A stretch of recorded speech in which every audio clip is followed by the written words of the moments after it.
Hello, what's up mga ka-J-Vlog? Welcome ulit sa panibagong video. And for today's video, bibigyan ko kayo ng 5 reason why you should purchase the iPhone 13 Pro Max ngayong mid-2025. So tara mga ka-J-Vlog, check natin.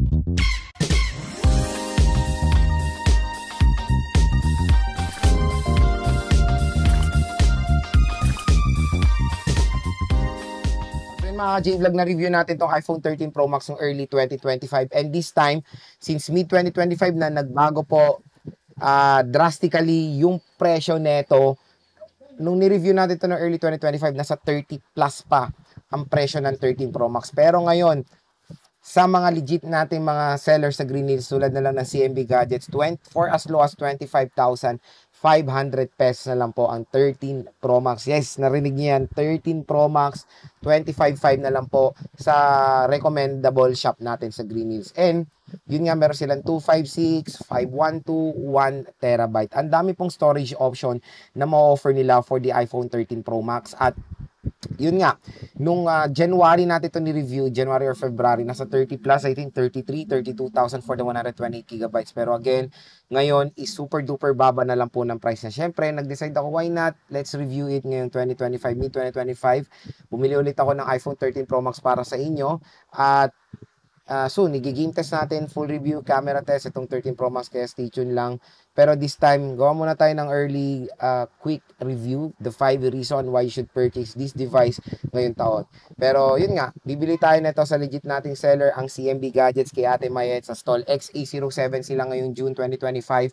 And of course, meron silang permanent shop sa 3rd floor, V-Mall, Green Hills, San Juan City, ang Kaniel Telecom. So, ang iPhone 13 Pro Max ay, kumbaga, ito yung mabenta sa Green Hills ngayon. Kasi ito yung ino-option or karamihan ino-option ngayon ng consumers compare sa 12 Pro Max, 13, or even iPhone 14. So, first reason why you should buy the iPhone 13 Pro Max is yung refresh rate. So, dito po nagsimula ang 120Hz screen refresh rate ng iPhone. Ayan, so meron siyang 120Hz screen refresh rate, pero wala po tong always on display kasi nagsimula po yan sa 14 Pro Max. So, yun na maganda dito for smoother animation din. Compare sa iPhone na 16 na base model ngayon, nasa 60Hz pa rin yan, pero merong rumors na yung iPhone 17 is magiging 120Hz na. Pero when it comes to 25K price segment, ito po pinaka the best option nyo, iPhone 13 Pro Max compare sa 12 Pro Max, kasi konti lang yung price difference sila eh.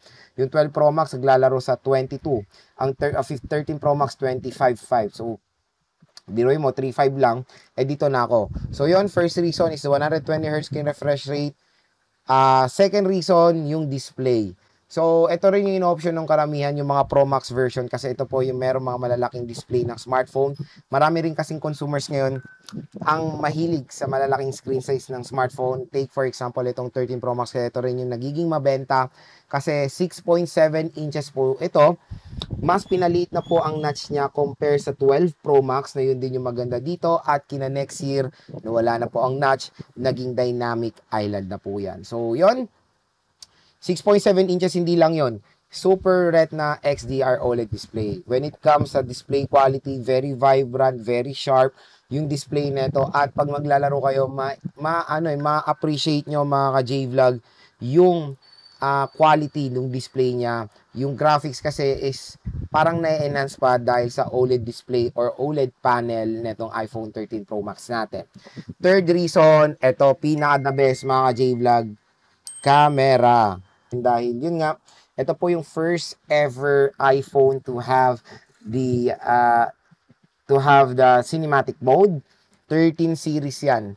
So, yun yung isang game changer sa 13 Pro Max din, is yung cinematic mode. Hindi lang yun, napakalinaw po ng video quality nito. Kung naghanap ka ng isang device na magandang gamitin for content, to make vlogs, ito na rin ang the best option nyo. Kasi itong 13 Pro Max, ang tagal ko rin itong ginamit for making contents. Ginagamit ko to pag nag-montage ako ng mga smartphones. Ginagamit ko rin to sa face-to-face interview. So, magandang gamitin itong iPhone 13 Pro Max when it comes sa camera niya. At pag video camera talaga or video quality, the best talaga ma-offer ang mga iPhones, and including itong 13 Pro Max. Hindi lang yan, pati front-facing camera nito, napakalinaw. 12 megapixel main ang rear, 12 megapixel ultra wide at 12 megapixel macro lens, and even yung front facing camera nito is 12 megapixel as well. Fourth reason, battery. So kung naghanap kayo ng iPhone na merong makunat, mataas na battery capacity, Pro Max talaga kayo. So sa 13 series, syempre 13 Pro Max ang pinakamagandang option nyo pag malaki yung battery capacity, malaki yung battery capacity na gusto nyo. At pag maglalaro kayo, the best option talaga is yung 13 Pro Max. Kasi yun nga, malaki yung battery niya, mas matagal siya malobat sa 13 Pro and 13. And of course, cut action. Kaya yung iba, kinukonsider talaga 13 Pro Max dahil sa battery rin. At ang pinaka-last, syempre, design and aesthetic. Kaya yung mga iba rin is gusto yung mga Pro Max or even Pro dahil sa design. Compare sa iPhone 13 na base model. I know marami rin mga bumibili ng base. Parang ako, base model din na mas piniprefer ko dahil sa color variation. Kasi to be honest, yung mga kulay ngayon ng mga Pro Max parang nagiging boring na. Parang ano na lang, parang nasa dark side na yung mga Pro ngayon eh. Compare sa mga base model, fun color sila. So kung gusto niyo ng mas premium looking, mas serious color, dito tayo sa mga Pro Maxes.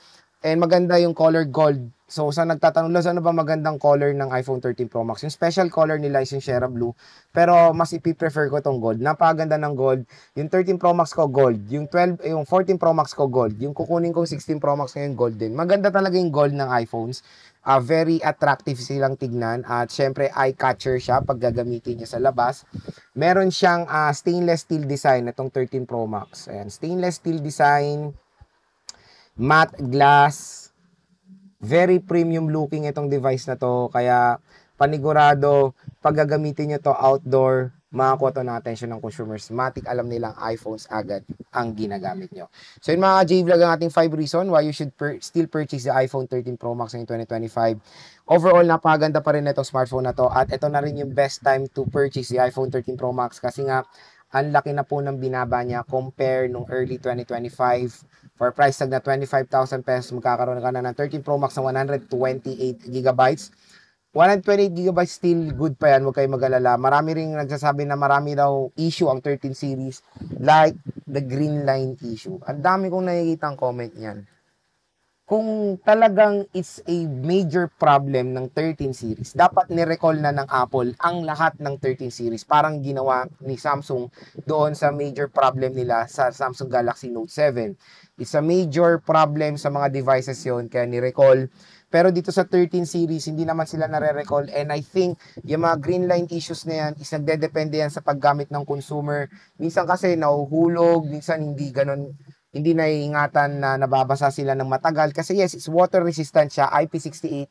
Pero meron lang po limitation ang water resistant nito. Pag nababad ito ng matagal sa tubig, na-submerge siya ng sobrang lalim, doon na po mawawala yung kanyang protection. Yung mga ganong issue, overheating, at ang mga ganong issue.